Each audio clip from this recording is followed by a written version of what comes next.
The scent of cardamom tea mixed with rosewater sweets filled the room, but Amira could hardly taste anything. Auntie Nazreen beamed as she described Rafiq's respectable job, his calm demeanor, and his family's good name. Amira's stomach turned. She looked across the room at her father, whose face had settled into a mask of unreadable calm. She knew that expression too well. It was the calm before the storm. Amira cleared her throat, voice steady but quiet. "Thank you, Auntie. I'm sure Rafiq is fine. But I'm not interested." The room fell silent. A clink of a teacup was the only sound as Auntie Nazreen's smile slowly faded. Her father spoke, voice laced with warning. "You don't speak like that in front of guests. We raised you better." Amira's cheeks flushed, but she didn't back down. "What about what I want? Why does that never matter?" He leaned forward, eyes narrowing. "This isn't about just you. This is about our family, our name. You're not a child anymore. Start acting like it." Tears stung at the edges of her eyes, but she blinked them away. She would not cry. Not now. After the guests left and the house grew quiet, Amira sat across from her father in the dimly lit dining room. Her mother stood nearby, hands folded tightly, eyes darting between them. "Baba," she said softly, "I submitted a story today. To a contest. It's about a girl who's told what her life should be, who she should love, what she should give up. But she fights for her own voice." He didn't respond. "I'm that girl." For a long time, silence stretched between them like a chasm. Finally he said, "A story is one thing. Real life is another." She met his gaze. "Maybe. But both deserve truth." That night, Amira barely slept. The weight of her father's words pressed against her chest like a stone. She tossed and turned, staring at the ceiling as her thoughts tangled with the characters from her story. The girl she had written, Layla, was braver than she felt right now. But maybe, just maybe, that character had been a message to herself all along. The next morning, Amira skipped breakfast. She grabbed her bag and headed to the library, her usual escape. Inside the cool, quiet halls, she sank into her favorite seat by the window and pulled out her notebook. She didn't write about Layla today. She wrote about herself. About sitting in the middle of tradition and her own dreams. About how love wasn't a transaction, and silence wasn't obedience. About how expectations can feel like chains, even when they come from people you love. A message pinged on her phone. Unknown number. Rafiq. "Hi Amira. I got your number from Auntie Nazreen. I heard the meeting yesterday was a bit intense. Mind if we talk?" She stared at the message. "Curious," she replied. "Amira, you're okay with the fact that I said no?" "Rafiq. Actually, I respected it. I didn't want this either. I just didn't know how to say it out loud. Maybe we can help each other out." She raised an eyebrow. This was unexpected. "Amira, meet me at the coffee shop near the mosque. Noon. Rafiq, see you there." 2 hours later, they sat across from each other with steaming mugs of chai. Rafiq smiled nervously.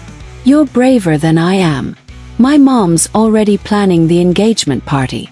Amira smirked. "Then I guess we both need a plan." Over the next hour they hatched one. A way to respectfully bow out, with both families' dignity intact. Rafiq admitted he was in love with someone else, a quiet boy he'd known since university. Amira blinked. "Wow. So you're fighting your own battles too?" "Yeah," he said, chuckling. "But maybe we don't have to fight alone." Later that evening, Amira returned home, heart steadier than it had been in days. She found her father in the garden, pruning the jasmine tree. She approached slowly. "Baba," she said, "can we talk again?" He didn't look up. "You already said enough yesterday." "Please," she said. "I think there's more to say." She sat beside him, told him everything about the contest, the meeting with Rafiq, the truth of who he was, and her desire to write, to live authentically, even if it didn't follow the script. There was a long pause. Finally, her father sighed. "Maybe I was wrong. Maybe it's time I started listening too." Amira smiled softly. Weeks passed. The tension at home softened slowly. Her father wasn't exactly warm, but he didn't bring up proposals anymore. Her mother started leaving cups of tea by her bedroom door while she wrote, sometimes lingering just long enough to ask, "How's your story going?" Amira finished the piece and submitted it to another contest, this one bigger, more competitive. She didn't expect much, but she couldn't stop writing. Every day after classes, she returned to the library or her desk at home, letting the words pour out. It was like she had unlocked a dam inside her. Then one morning the email arrived. Subject: "Congratulations, Amira Khan, you're a finalist." Her breath caught. She read the words again 3 times. The contest organizers invited her to read her story aloud at a literary festival in another city 3 hours away. She was thrilled and terrified. That evening, over dinner, she cleared her throat. "There's something I need to tell you all." Her parents looked up from their plates. Her younger brother paused mid-bite. "I'm a finalist in a national short story competition," she said, voice trembling with excitement. "They've invited me to read it on stage in Hyderabad." Her mother smiled faintly, but glanced at her father. He said nothing at first. Alone? Well, I was hoping to go with a friend. But yes, I'll be presenting on my own." He was quiet again. Then he sighed, setting his spoon down gently. "If you're going, I'm coming with you." Amira blinked. "You are.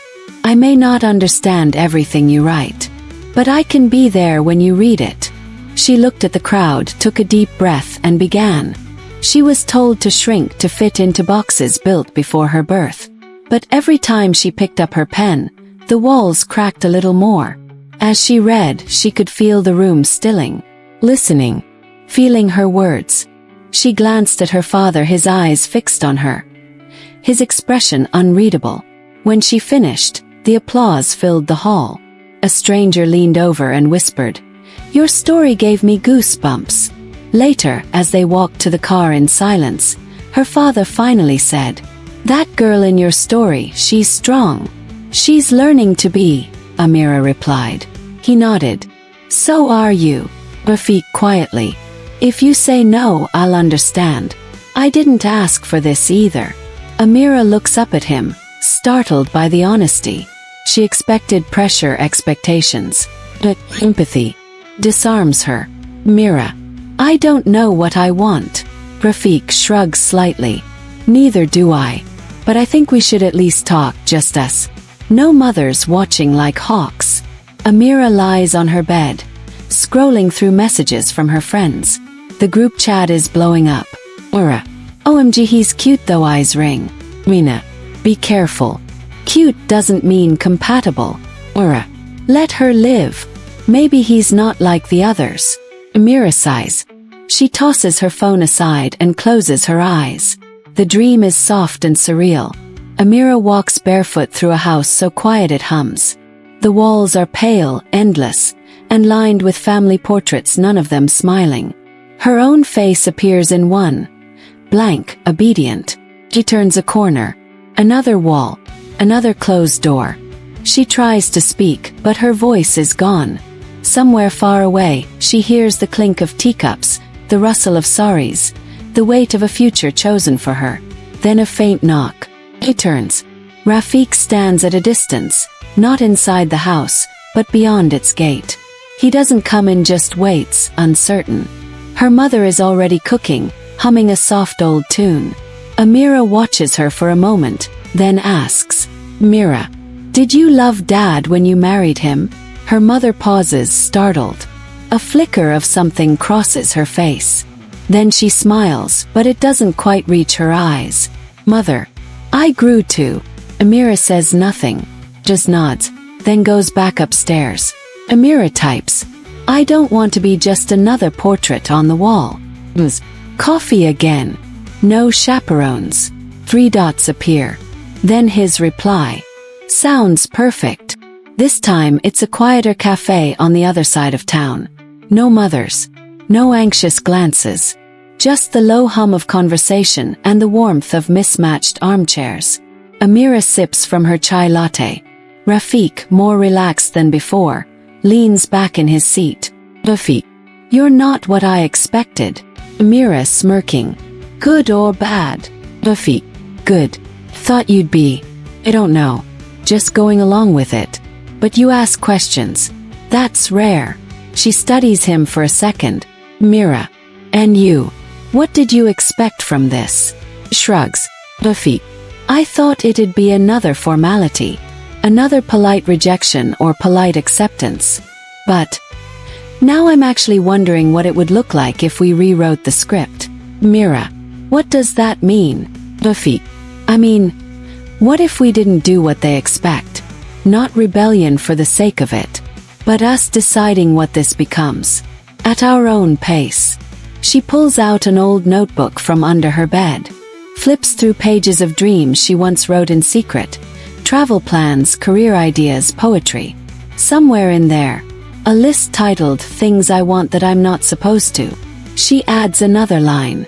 Essay in my own story. Mina brings snacks. Zara's scrolling TikTok. The sun is setting, painting the sky pink-orange. Mina. So, are you too serious now? Mira. I don't know, but we're figuring it out. Together. Mira. Okay, I'm into it. Power couple vibes. Mina. Just make sure you're not shrinking to fit the box they gave you. Amira softly. I'm not. If anything, I'm tearing the box open. The wind picks up. Her friends smile. Father. Your mother tells me you're seeing the boy. She doesn't respond at first. Then nods. Father after a pause. Whatever you do, just don't lose yourself. It's easy sometimes. We all did a little. Amira looks up. Surprised. Something unspoken passes between them and understanding. They pass stalls filled with colors, music, spices. He buys her a bracelet from a laughing old woman. They stop near a mural of women dancing, arms raised, hair unbound. Mira. I'm scared. Rafik. Me too. Amira smiling. But I'm ready. The house had finally gone quiet. The last of the relatives had drifted off, their perfume still clinging to the curtains, their laughter echoing faintly in the halls. Amira sat on the balcony, her glittering lehenga bunched awkwardly around her as she picked at the embroidery with chipped nails. Rafik approached, 2 steaming mugs in hand. Peace offering, he said, setting one down beside her. I figured you'd be out here. She gave him a small sideways smile. You guessed right. They sipped in silence for a few moments, the night breathing around them. The city's hum had softened into something gentler, crickets, the occasional bark, the wind rustling dry leaves. Rafik leaned against the railing. So, are we supposed to start talking about honeymoon plans or favorite baby names now? Amira snorted. God, I hope not. He grinned, pleased to have coaxed a real reaction. Good. 'Cause I was thinking maybe we could talk about Neruda instead. Her brow lifted. You read Neruda? Not well, but enough to fake it at parties. She laughed again, this time letting it linger. The tension in her shoulders eased slightly. They talked for hours about poetry and how some verses cling to your ribs like old grief, about the books they read secretly under desks at school, about favorite words in languages neither of them spoke fluently. At one point she said, "You're not what I expected." Is that a compliment? I haven't decided yet. He looked at her. This girl with glitter still in her hair and sadness carefully hidden beneath eyeliner and practiced smiles. We don't have to rush into being something we're not. She looked back at him, vulnerable and tired and suddenly less alone. We're 2 strangers pretending to be a love story, she said again, softer this time. He nodded. Then maybe we can start with being strangers, who talk. Rafik, on the other hand, seemed to retreat more and more into his thoughts. The flickers of connection they shared in the quiet hours of the night were becoming fewer, overshadowed by the bright lights and loud conversations that filled the house. It was the night before the wedding, and Amira found herself staring out the window, watching the city lights flicker like a million tiny stars. She had spent so many hours pretending to smile, to laugh, to care about centerpieces and seating arrangements that she no longer recognized the girl who had stepped into this whirlwind months ago. The sound of footsteps broke her reverie. She turned to find Rafik standing at the door. His eyes tired but kind. "Couldn't sleep," he said quietly. "Mind if I join you?" She nodded and shifted aside to make space for him. They stood together in silence for a while, the hum of the city below mingling with the soft rustle of the night breeze. "I've been thinking," Amira began, her voice uncertain. "Maybe we don't have to follow this script everyone's written for us." Rafik turned to face her, the faintest hint of surprise in his eyes. "What do you mean?" "We're not some fairy tale," she continued, her voice gaining strength with every word. "We don't have to pretend to be perfect. Maybe we just need to figure out what comes next, without anyone telling us how to do it." His gaze softened. "I didn't expect to be doing this either, you know. This whole engagement. It's like we're living someone else's story." Amira let out a breath, feeling a weight lift from her chest. "Exactly. And the more I try to make it fit, the more I lose myself." Rafik moved closer, his presence steady and comforting. "Maybe that's what we're meant to do. Then figure out how to write our own story." There was a pause as the night stretched out around them, heavy with unspoken words. Amira felt the flicker of something. Was it hope? Or was it just the exhaustion of pretending? Either way, it felt like something real. "I'm scared," she admitted quietly. "Not of the wedding itself, but of what happens after. Of becoming someone I'm not just to make everyone happy." Rafik's expression softened further, his hand hesitating for a moment before resting gently on hers. "We don't have to become anyone we're not. And if I'm being honest, I don't even know what comes after. But maybe we can figure it out together. On our own terms." She looked at him, really looked at him, and saw something she hadn't noticed before. Not just a man she was about to marry, but someone who was as uncertain and as unsure as she was. Someone who was as afraid of losing themselves in the expectations as she was. "We're not a perfect match," Amira said, a smile tugging at her lips.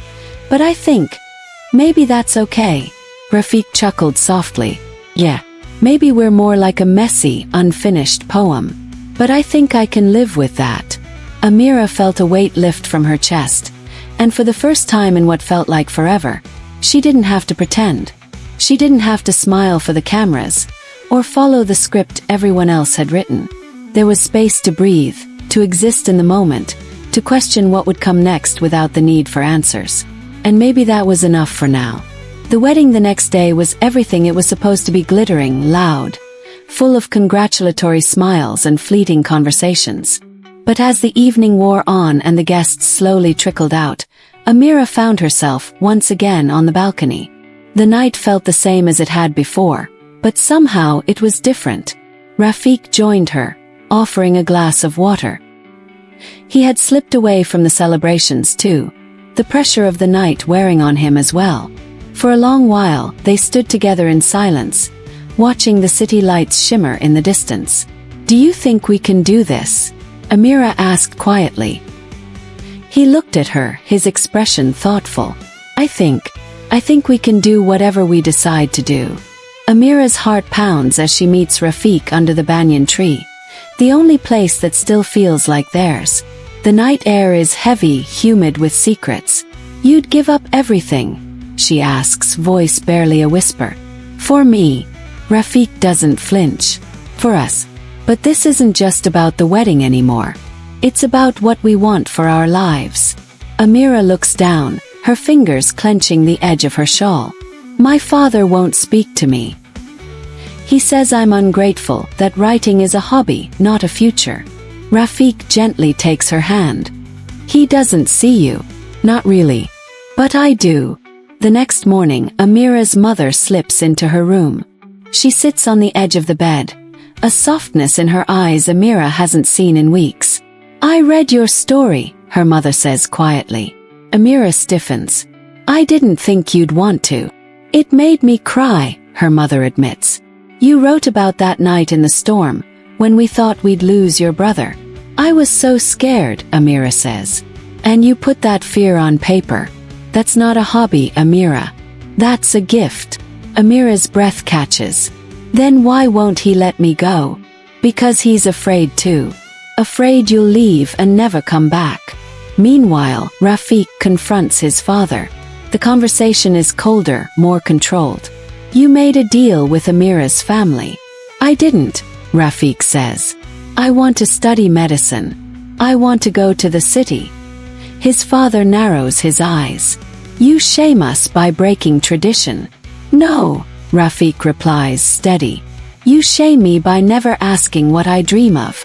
2 days later, Amira receives a letter. The writing workshop has granted her a scholarship, and an extension. She has 2 more weeks to make her decision. She and Rafiq meet again. We don't have to run, Rafiq says. We just have to speak clearly, bravely. The day they decide to face their families, the air feels thick with fate. Amira walks into the living room where her father is reading the newspaper. She stands tall, the acceptance letter clutched in her hand. I'm going, she says, voice trembling but unwavering. This story, it matters. Matter. You don't have to agree, but I won't stay silent anymore. Her father lowers the paper. His eyes are tired. You'd leave your family for strangers in another country?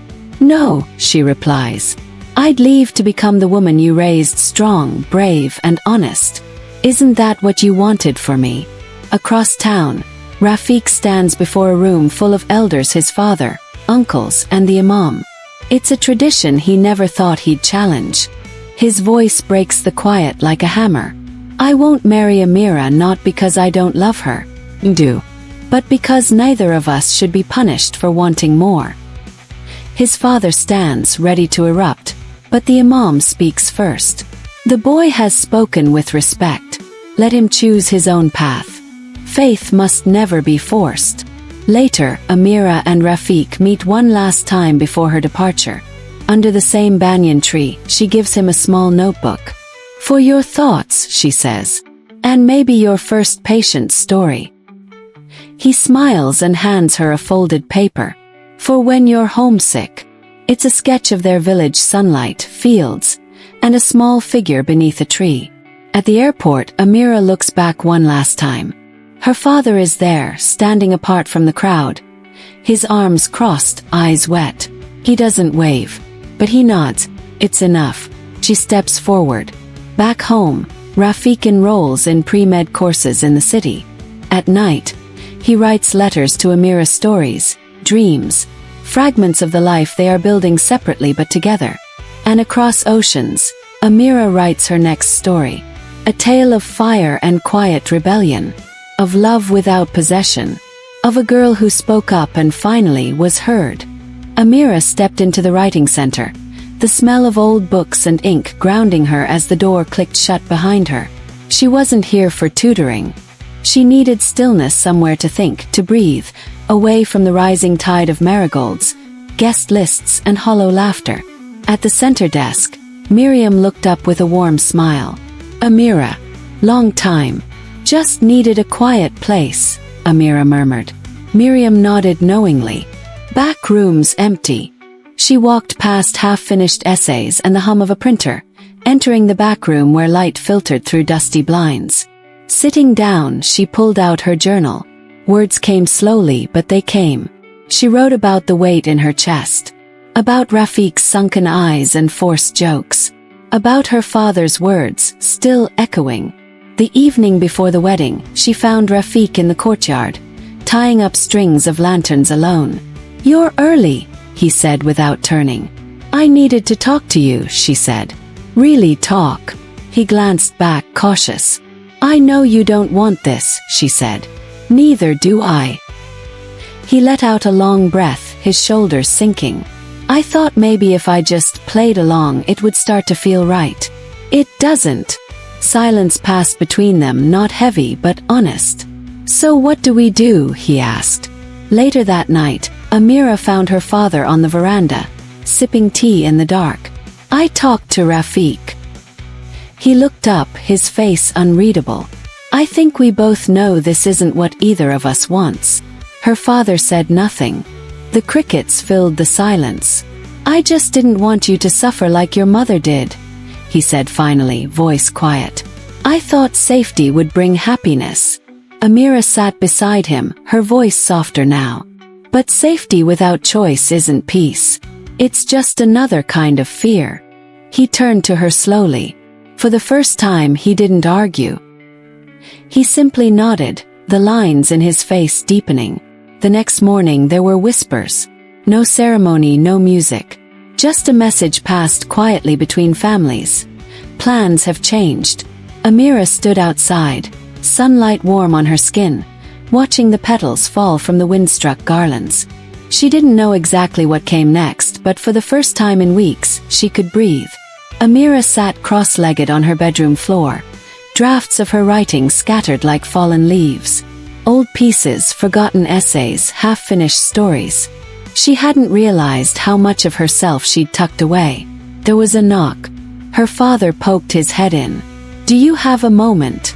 She blinked, surprised. "Yeah, sure." He stepped in awkwardly, something behind his back. I found this in your mother's things," he said, holding out a faded leather journal. "Thought maybe you should have it." Amira opened it carefully. Her mother's handwriting bloomed across the first page, bold, looping, defiant. "No one gets to write my story but me." Her breath caught. "She was braver than I gave her credit for," her father said, rubbing the back of his neck. "I see that now." Amira looked up at him.